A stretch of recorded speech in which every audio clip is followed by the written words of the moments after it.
So let us begin a new topic today. This is basically linear vector space.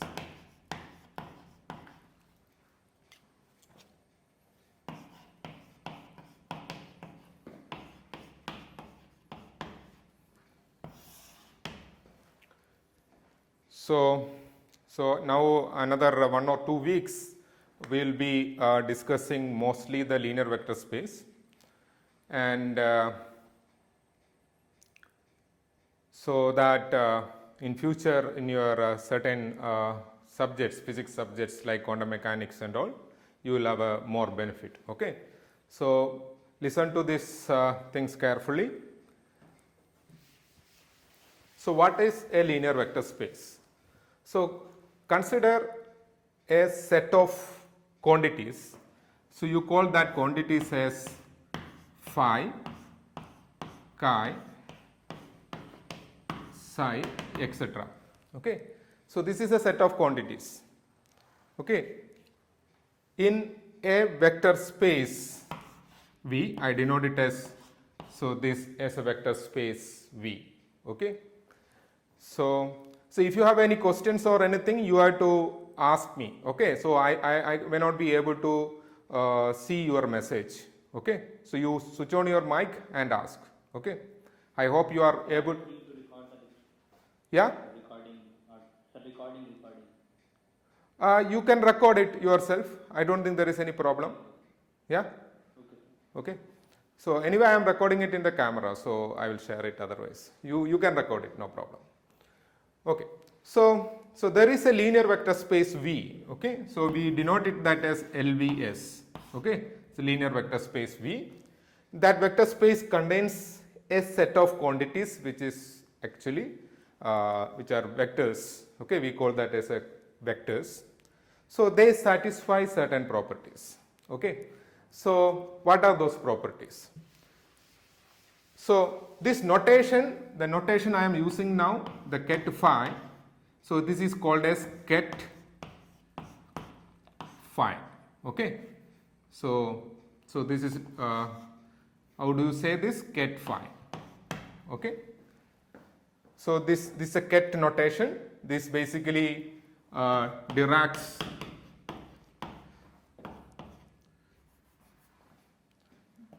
bracket notation.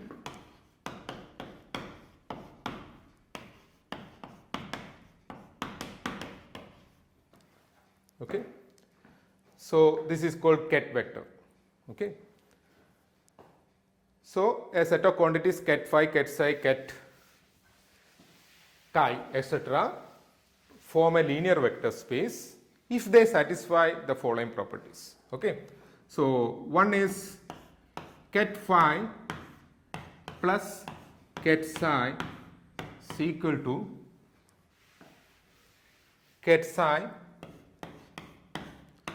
plus ket phi, where ket phi and ket psi, okay, they belong to, so they are elements ket phi comma ket psi are elements of V, okay, the linear vector space V.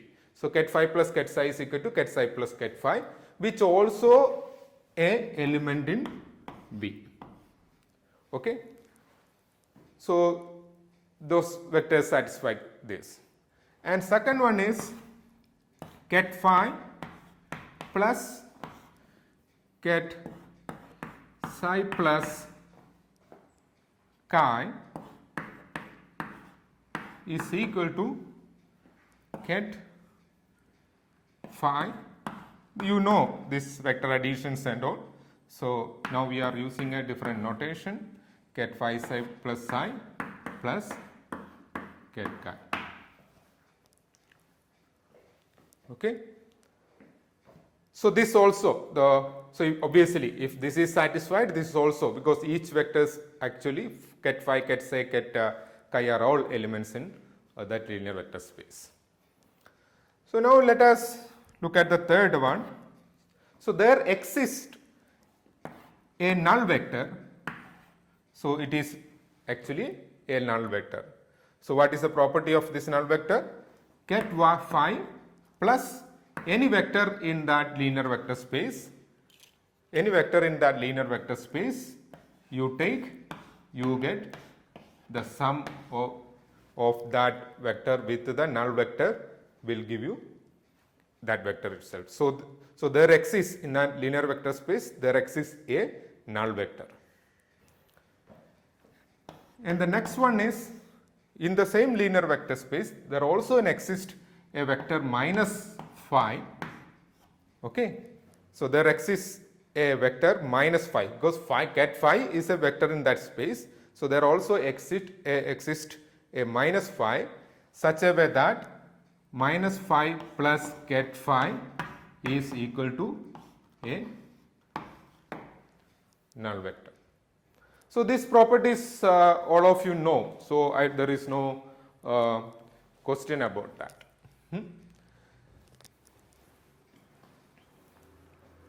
So now, addition to this, these vectors also has actually some other relations satisfied. So let us denote those things. That is, suppose there is a number A. So this number A in general can be a element in complex space. So see these vectors, whatever I am saying now, they can be a complex vectors. Okay, so that is what now we have to deal with the complex vectors. Basically, quantum mechanics happens, okay, in a complex Hilbert space, okay, which is a linear vector space. So this A is a number which is either in C or in R. Okay. So if I take that number A and multiply with some vector which is an element in the V, so where phi is a element in your linear vector space, so A phi is also an element in V. And second one is I have AB acting on phi. So B is a number, so B is also belongs to either C or R. So A comma B belongs to C or R. So AB phi is equal to AB phi. Okay. Another one is A plus B phi is equal to A phi plus B phi. Then, so this is the third one you can say. So fourth one, A plus A into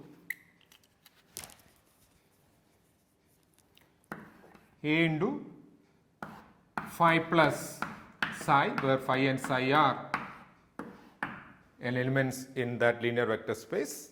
So this is equal to A ket phi plus A ket psi. So now let us write down the fourth one. So fourth one already done. Fifth one. So 1, the number 1 multiplied with psi, where psi is a element in that vector space, which is again equal to ket psi. So if that is the case, what will be 0 ket psi equal to? What is 0 ket psi equal to? It will be the 0. Okay, 0. So 0 is a number. 0 multiplied with ket psi will give you 0. Sir, what about it to be the null vector, sir? Yeah. So see that's what you see. 0 multiplied with any vector will give you 0. Okay. So this is so you denote null vector is basically you are denoting as this one. Okay. So this is the null vector. So 0 ket psi is basically 0. Okay. Fine. So we can either use 0 or ket psi for a null vector, because that we will be using now and then. So we defined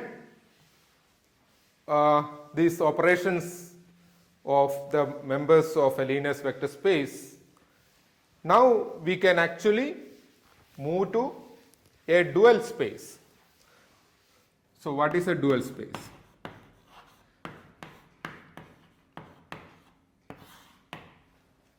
So it's a dual to whatever. So you have ket space. Okay, that we actually said that ket phi, ket psi, etc. Now you can define a dual space which is dual to this ket space. So the ket phi, its dual is this vector in, so you have two spaces, okay. One is a ket space and other one is a, so I call it as a bra, okay. So that is why bracket notation. So there is a bra space that is dual to the ket space. Suppose there is a vector in ket phi and its corresponding vector in the bra space, the way you denote it is bra phi, okay. So ket phi, its dual is bra phi. So this is called bra space, and where the dual space of the ket space, okay. So this vector is actually, how do you say, it is a bra phi, this is a ket phi. Suppose I have a ket phi. So what is the dual of this vector? What is the dual of this vector?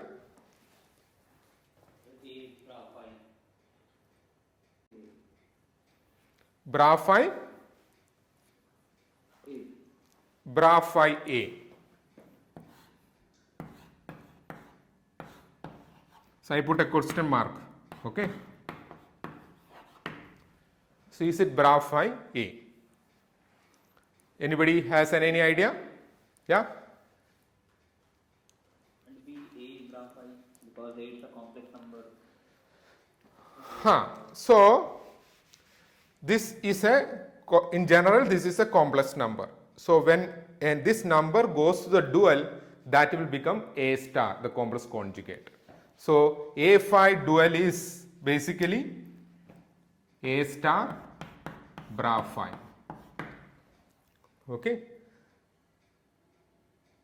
So usually, okay, so later on you should not confuse with certain other things, but I just want to mention, okay, some textbook may denote this as A phi,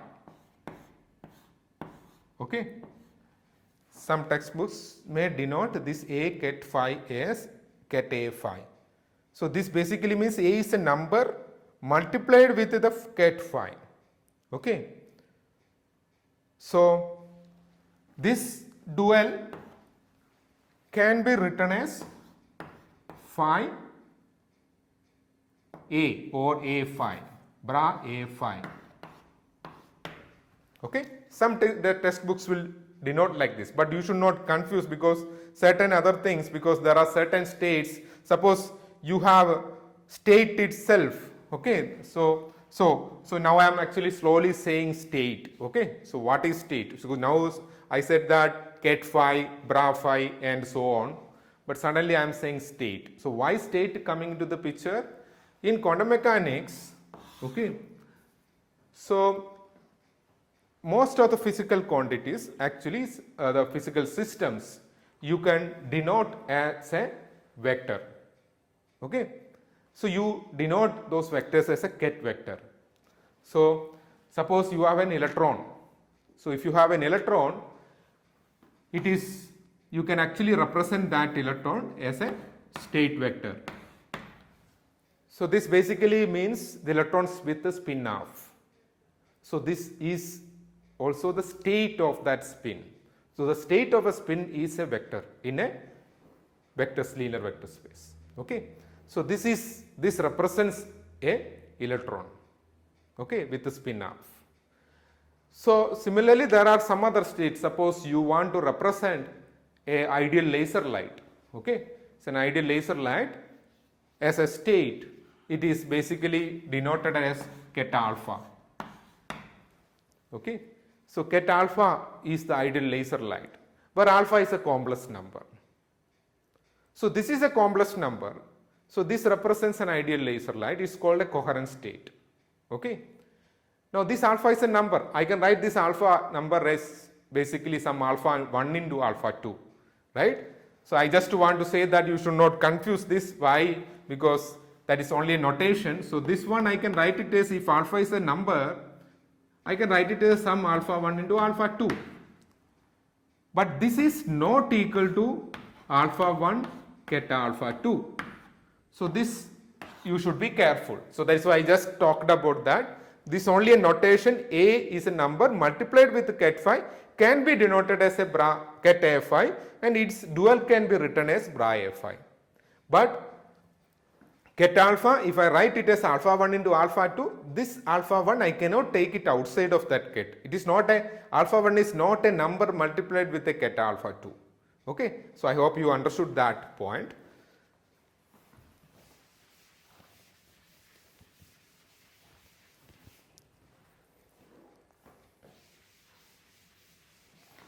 So a ket phi goes to in the dual a star bra phi, or it is denoted as bra a phi.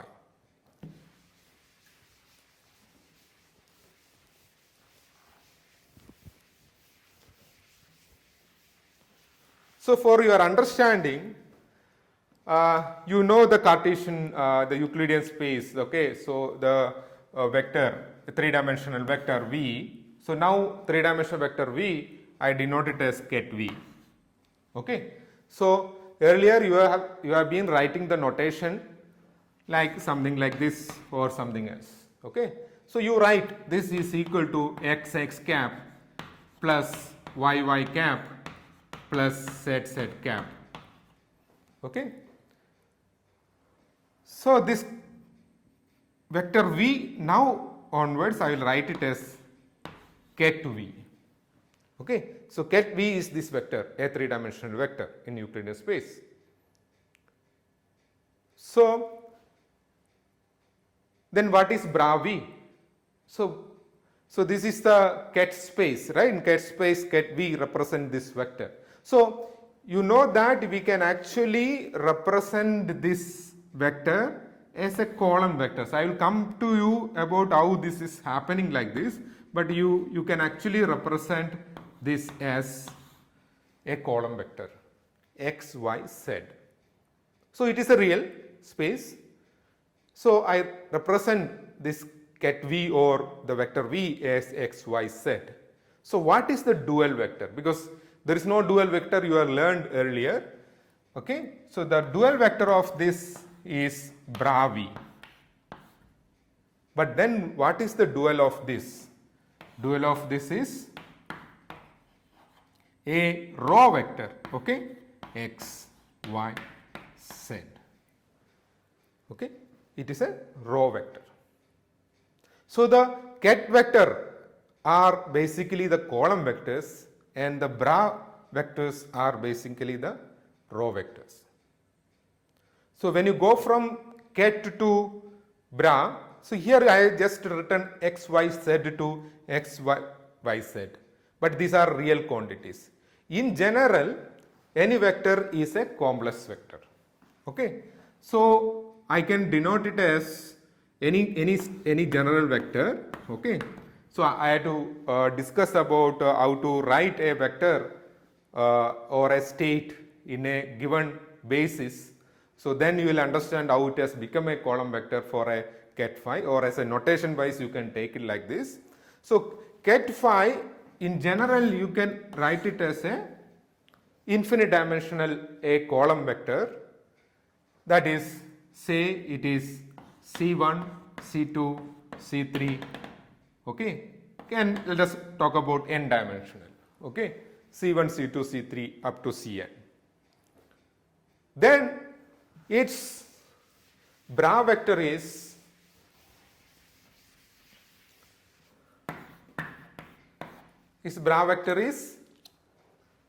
how do you represent that? Okay, you represent this as a column vector, a row vector. Okay, so that is C1 star, C2 star, C3 star, etc. Okay, up to Cn star. So when you go to the ket space to bra space, you can see this. These are the components of that vector, right? C1, C2, C3 are the components of that vector. It goes to C1 star, C2 star, C3 star up to Cn star. So now you can see if I multiply a number A with ket phi, you have to multiply each and every term. So AC1, AC2, AC3 up to ACn. So here you can see that it will become AC1 star, AC2 star, AC3 star up to ACn star. Then I can take it out. If A is a complex, it will become A star C1 star, A star C2 star, A star C3 star up to A star Cn star. So I can take out A outside. But now you see, suppose your ket phi itself is this. If I had to take something outside of this vector, that every C1 should be C1, C2 up to Cn should be splitted as some number into C1 prime, C2 prime, C3 prime, then only I can take it outside. So what I was saying as earlier, you can understand that because that is different. Okay, so I cannot just, this one I can suppose write it as some C1 prime into C2 prime. I cannot take C1 outside. It has to be multiplied with each and every term. So we'll discuss about that later on. Okay, so ket phi and bra phi visualizing as a column and row vectors. Any questions so far?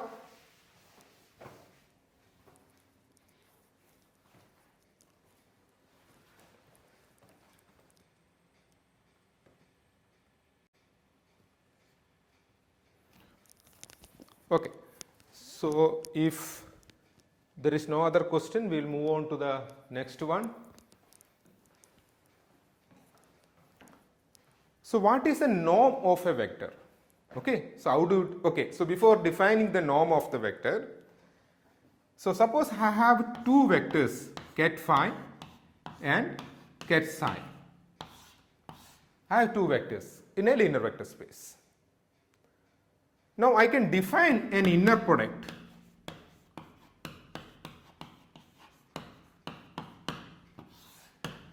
How do I define the inner product?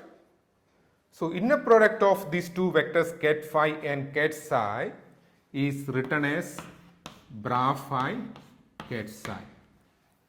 So inner product of ket psi with ket phi is written as bra phi ket psi. So this inner product is basically a number. In general, a complex number. So because of that reason, bra phi ket psi is not equal to bra psi ket phi. So bra phi ket psi is not equal to bra psi ket phi.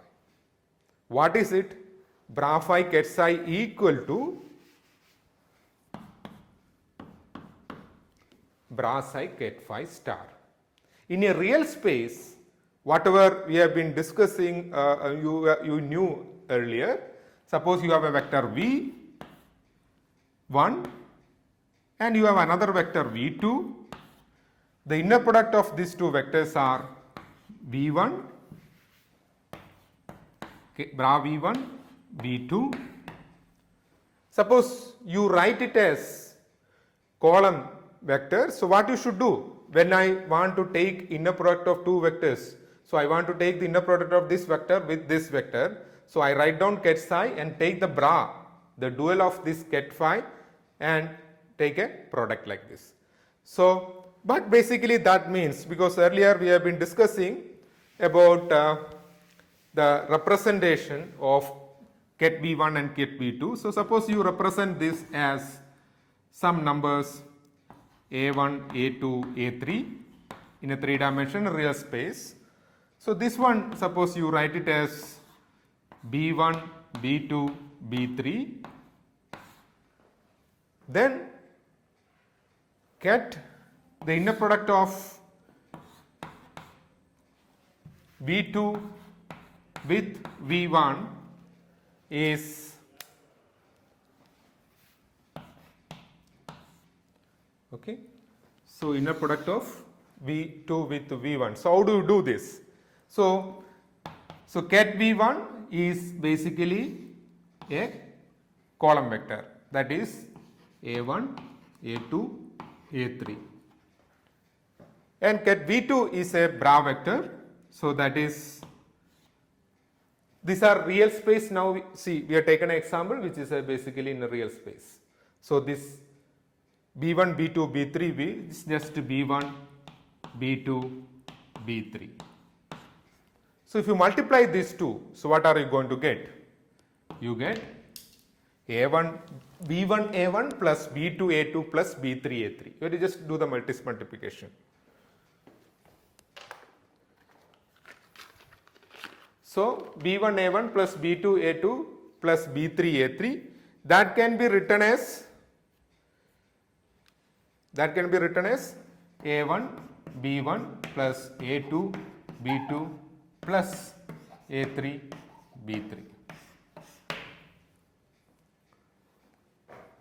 But this is nothing, you know that it is basically the dot product of these two vectors. But in the real space, a dot b is equal to b dot a. But so when you go to a general linear vector space, you don't say it is a dot product, you say it is an inner product. Okay? In general, a dot b is not equal to b dot a. If the vector space is a real vector space, then bra phi ket psi is equal to bra psi ket phi. Otherwise, you see, suppose v1 and v2 are complex vectors. So this, let us redo this calculation. What are you going to get? Then ket v1 is this, ket v2 is this. So what is, they are complex, okay? So what is v2, v1? So I have to take the dual of this. So what is the dual of this? b1 star, b2 star, b3 star. You can put a comma if you wish. This is a1, a2, a3.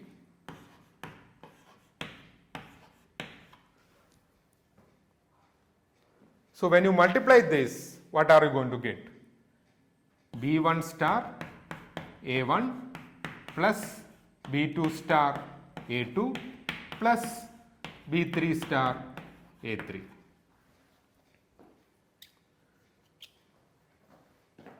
Now suppose you do bra v1 ket v2, you tell me the answer.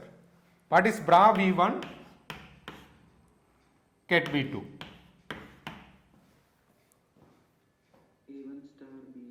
a1 star b1 plus a2 star b2 plus a3 star b2.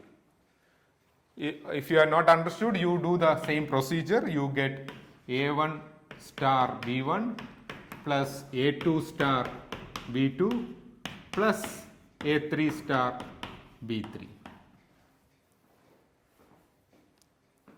Now you can see that bra v2 ket 1 is complex conjugate of bra v1 v2. So that is what we are written here. So now I understood this. Now I can define a norm of a vector. So what is the norm of a vector?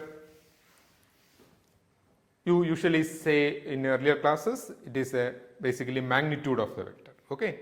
So norm, so I have a vector phi. The norm of the vector is, this vector is defined as bra phi ket phi power half. Or you earlier classes you have been doing a dot a and take the modulus. Okay. So this is denoted as this way. So this is, when I write like this is the norm of the vector phi, which is nothing but phi. Is this norm a real quantity or in general can be a complex quantity? Real. It is a real quantity because bra phi ket psi is equal to bra psi ket phi star. If both of them are equal, so you can see that only this quantity should be a real. So this is a real quantity. Okay, bra phi ket phi is a real quantity. Okay, so it is called a inner product of one vector with itself, or the inner product means the norm of the vector.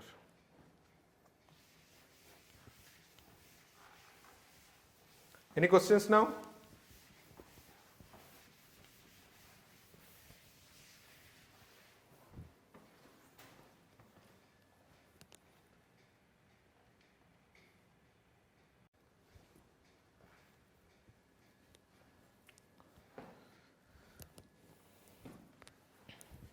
Okay, so now let us define what you mean by basis vector.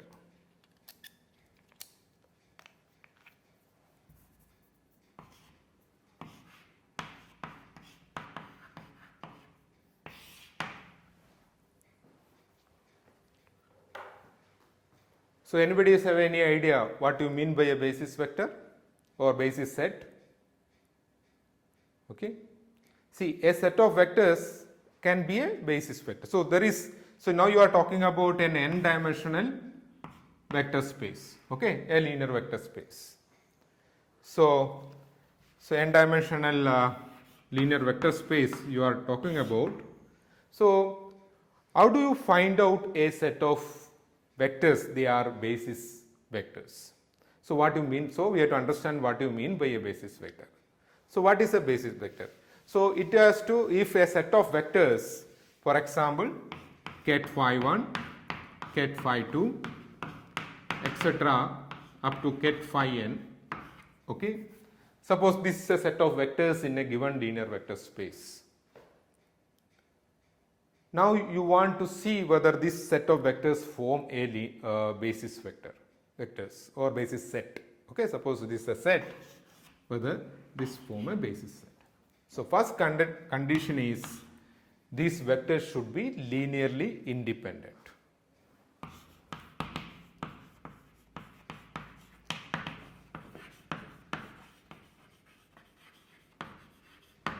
What do you mean by linearly independent? Anybody? Any idea?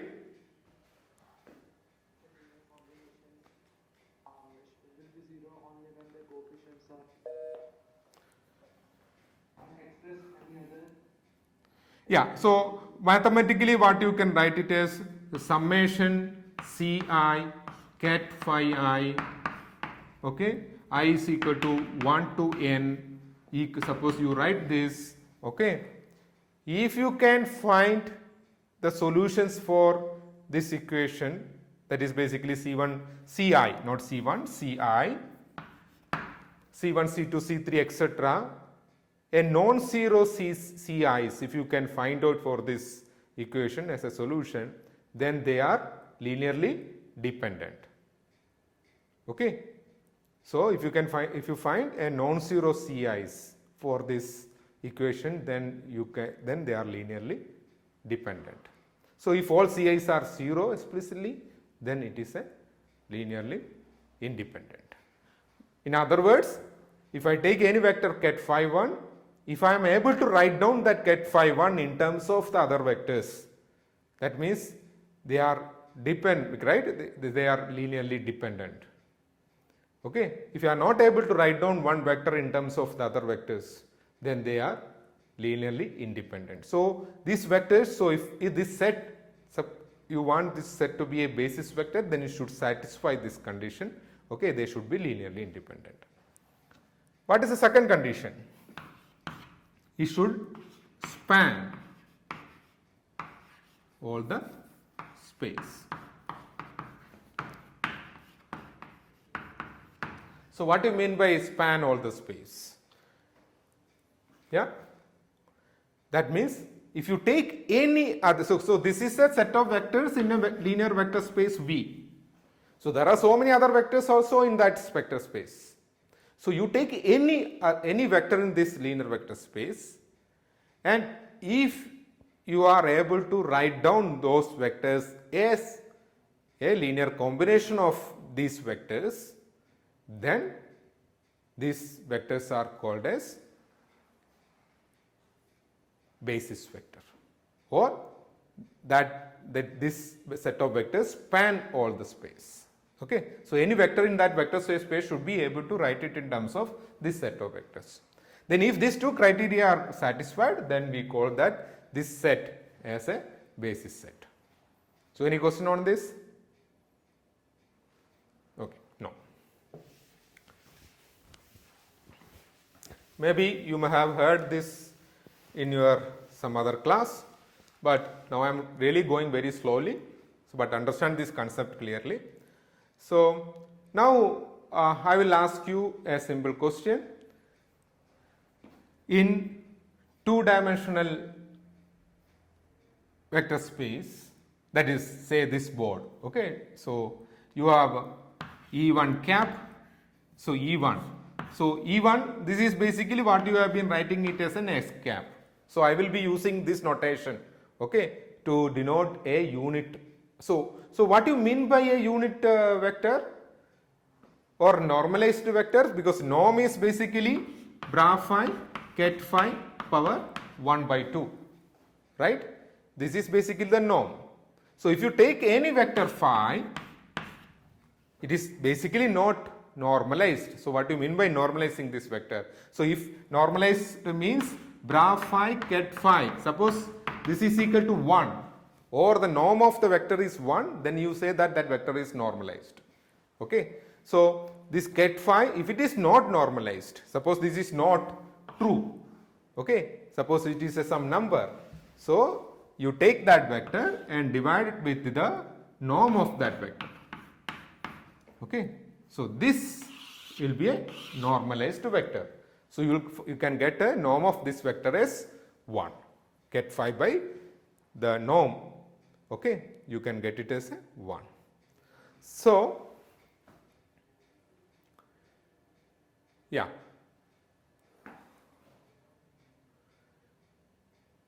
so this ket E1 is a normalized unit vector, so that's it, okay. So the x cap, whatever you have been writing, so ket E2 is basically the y cap you have been denoting, okay.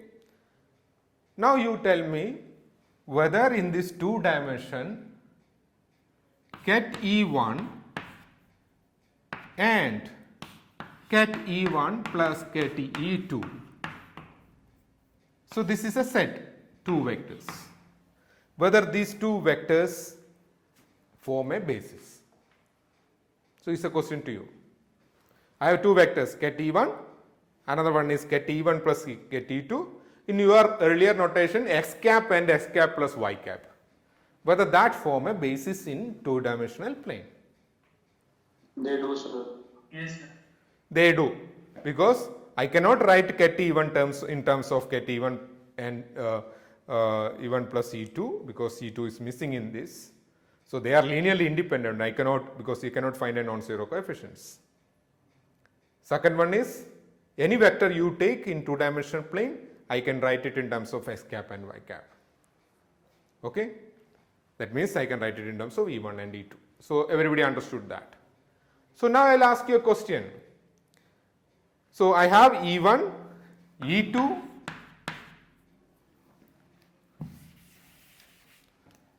and ket E1 plus ket E2. These three vectors, whether do they form a basis vector?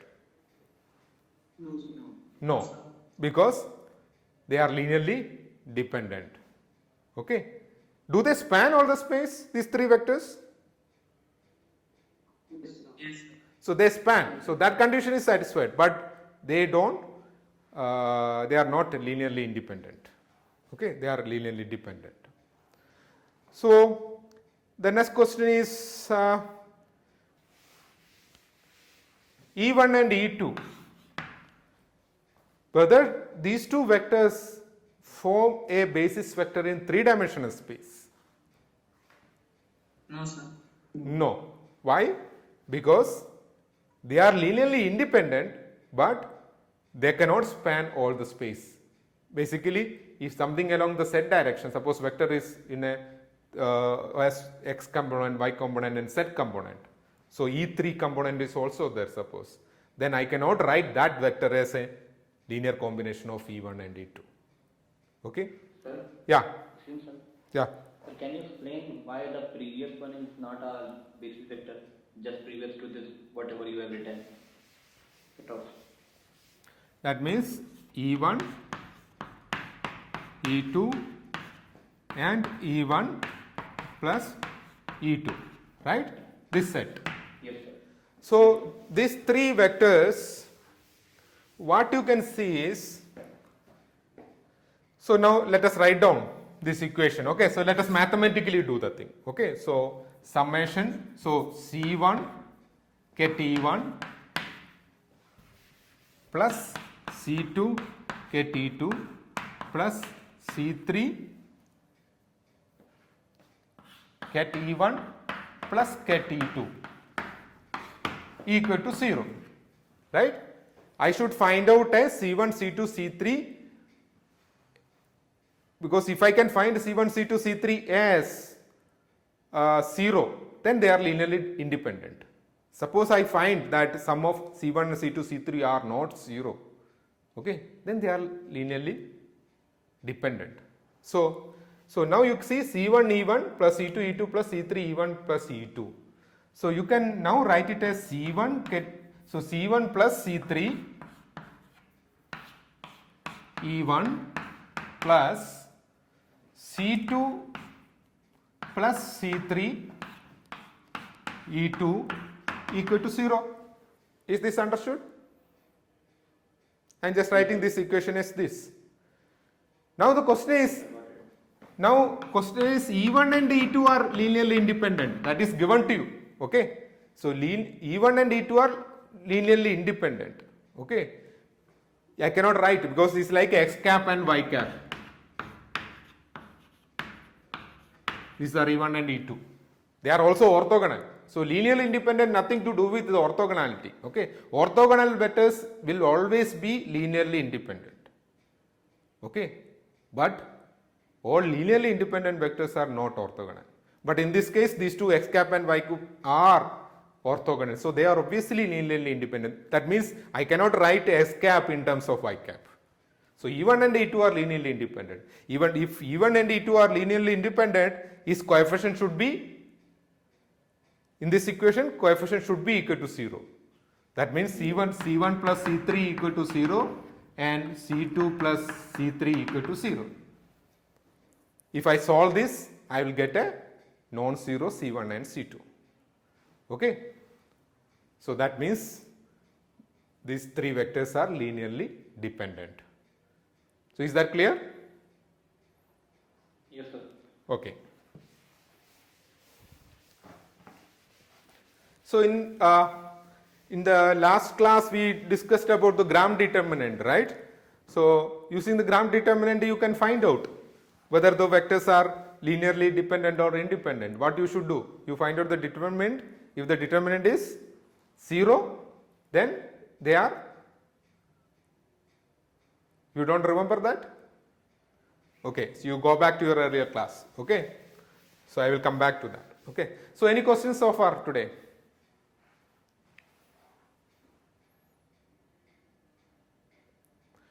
Okay, so now we understood that. Sir, Yeah. Sir, as you said that E1 and E2 are linearly independent, na? Hmm.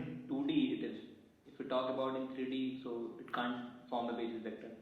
No. Whether ket E1 and E2, see, E1 and E2 are orthogonal vectors. Because what is E1 and E2? I said that, see, if it is an orthogonal, two vectors are orthogonal, their inner product will be 0. Okay. So if two vectors are orthogonal, their inner product will be 0. If two vectors are orthogonal, they are linearly independent irrespective of the space. Okay. So I have a, see, you look at this S cap and Y cap. I am now only looking at this two-dimensional plane. They are S cap and Y cap are linearly independent. Now I include the said third dimension also. Okay. But including the third dimension, whether that will make these two non-orthogonal? No, sir. No, they are still linearly independent. Okay. But just E1 and E2 alone, these two vector alone, I cannot span. Suppose I have a vector, for your understanding I am just writing down, I have a vector V is equal to 2x cap plus 3y cap plus 5z cap. And this S cap, E1 and E2 are nothing but S cap and Y cap. Now, can I write this vector in terms of S cap and Y cap? No, you already written in terms of S cap, Y cap and Z cap. So, this does not satisfy the second condition. That is what? It does not span all the space. So, I cannot take a vector in a three-dimensional space and write down in terms of E1 and E2, because I need the Z direction also, E3 also required. So, that is the reason it was not basis vector, but they E1 and E2 are linearly independent. That is not a problem. So, first condition is satisfied, but second condition is not satisfied. Is that clear? Yes, sir. Okay. So, one last thing today. So, what is the dimension of a vector space? How do you define a dimension of the vector space? Anybody has any idea? How do you define the dimension of a vector space? Sir, the number of elements for the basis set for the vector space. Yeah. So if you can find out a set of vectors which are basis vectors or a basis set, the number of elements in that basis set is basically the dimension of the vector space. So in the two dimension S cap and Y cap, so only two. Whether you write S cap plus Y cap by root 2 and X cap minus Y cap by root 2, does these two form a basis? The S cap plus Y cap and S cap minus Y cap, whether these two form a basis? Yes. Yes. Okay. This is basically I just rotated. Okay. So this is X cap and Y cap, and these two are the other two. Okay. So this form a basis. Okay. So if I write anything more to this, okay, they don't form a basis. If I reduce one, then also it won't form a basis, because if I reduce, this will become it will not span all the space. If I increase, those vectors will become linearly dependent. Okay. So any addition of one vector into the basis vector will make that as a non-basis vector. Okay. Any subtraction of one vector from that basis vector will make it as a non-basis vector, because it will not span the space. Any addition will make it is a linearly dependent system. So I think all of you understood these things now. So we will go to the next class. We will move forward. Okay. Slowly we will get the physics into the picture, so we will understand more. Is there any other question?